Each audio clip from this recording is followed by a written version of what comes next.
What's going on, guys? FearCoach D'Amico's here. Just want to rap with y'all real quick about something that's very important, while also sharing a little testimony. It's going to be real quick.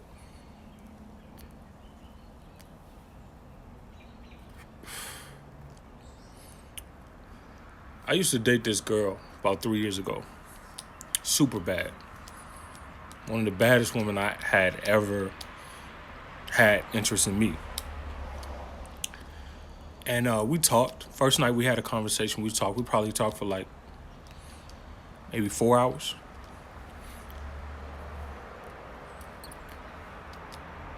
Baddie. Bad. Chocolate. Fit. She was a personal trainer on the side. Well, she used to be a personal trainer. She's a corporate professional. Laced to the gods, you know. And I remember us talking. And at the time, you know, I wasn't doing that well, you know, financially. I was living at my mom's house, sleeping on the couch, right? And I was just started, I was coaching. I didn't say I just started coaching, but I was coaching. I wasn't making that much money.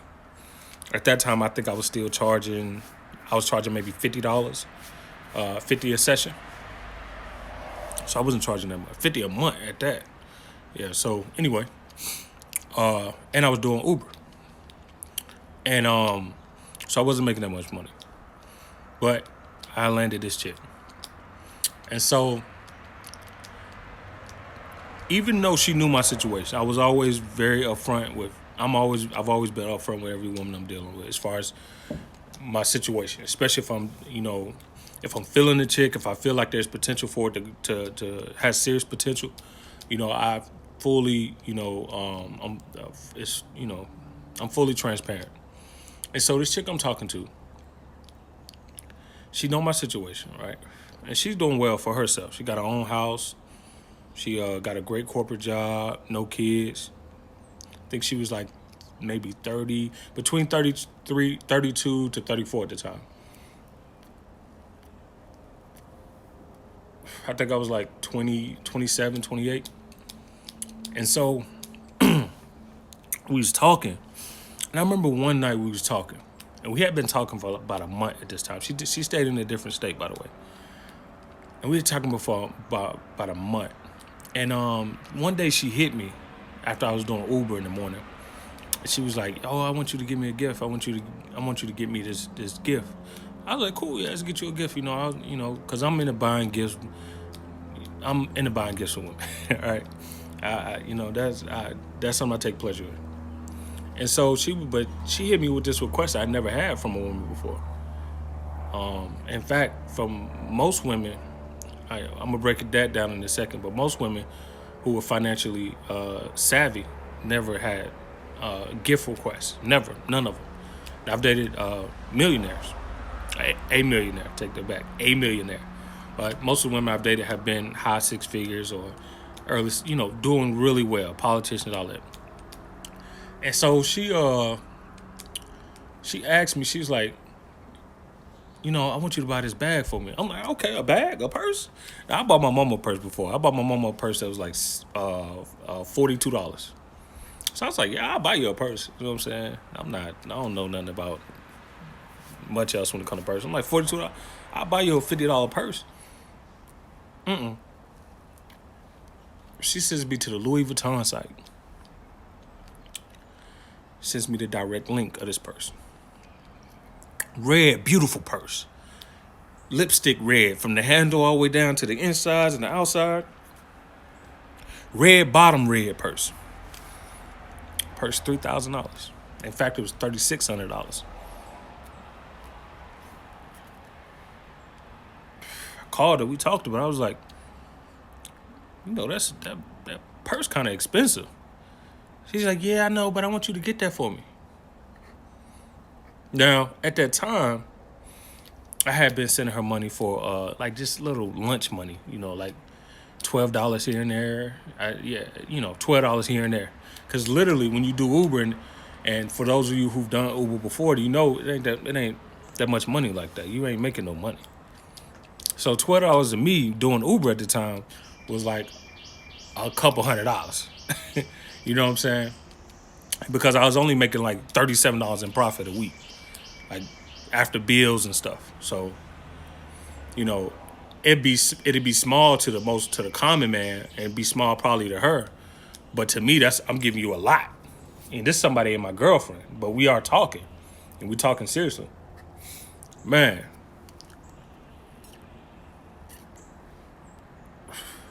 $3,600, and ended up not doing it, of course.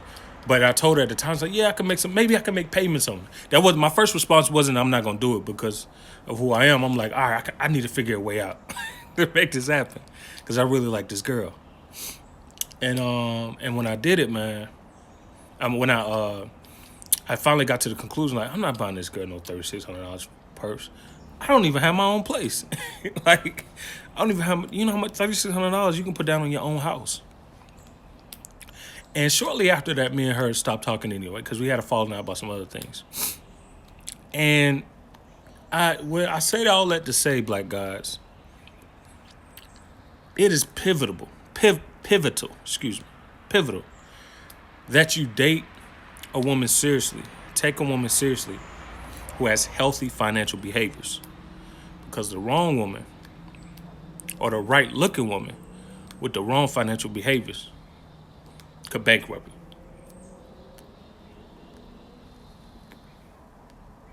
It is not saying these women are gold diggers. They usually fit the profile of a baddie. Now, I know a lot of baddies who do well for themselves, as the one I was dating did really well for herself. However, it ain't nothing like having a man that there's particular groups of women where it's nothing like, it's no feeling like having a man buy you all the luxury things you don't want to buy for yourself. You can buy them, but they don't want to buy them for themselves. They'd rather get it from you. People like you and me. Now I can afford that purse. I could buy the purse. But I noticed, and it's so significant today because, you know, I got pre-approved for a house, right, today, or yesterday. So I started searching the market today. So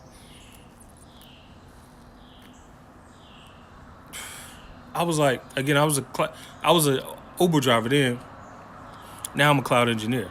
And I had been telling her that here's another kicker. I had been telling her that I was studying for the certification, AWS certification test, certification to pass so that I can get a cloud job making the kind of money that I'm making right now.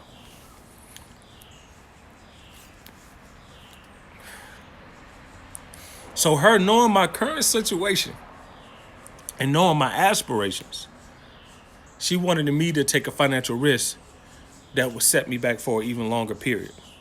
Because I didn't even have money to pay for the certification test. That's how broke I was, right? Financially broke I was. So that's my message to you guys. I know she's the right kind of woman as far as visuals. She might even be the right kind of woman for you emotionally. But if she's not the right kind of woman for you financially, she ain't the right kind of woman for you at all. Because finances are the bloodline of a business. And as you all know, I always promote black men getting married. Marriage is a business to the government. That's why the two joint inside of it is a partnership.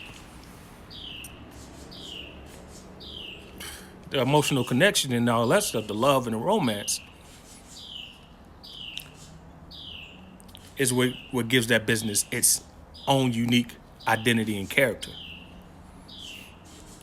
So that's the thing, guys. And that's a hard lesson I had to learn because it was hard letting it go.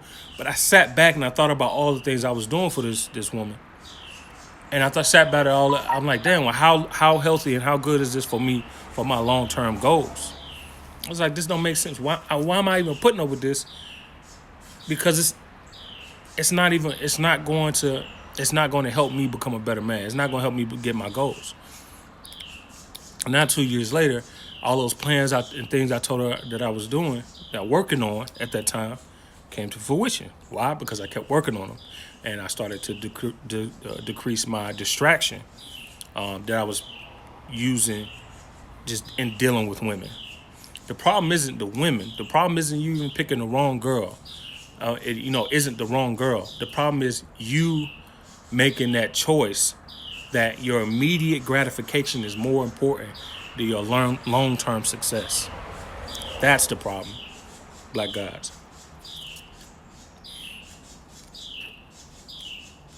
So, again, make sure that when you're dealing with a woman and you have serious intent with this woman, that not only, physically she matches up with you, emotionally, lifestyle value-wise, but something that nobody ever told me and taught me, make sure she financially is in sync with your aspirations.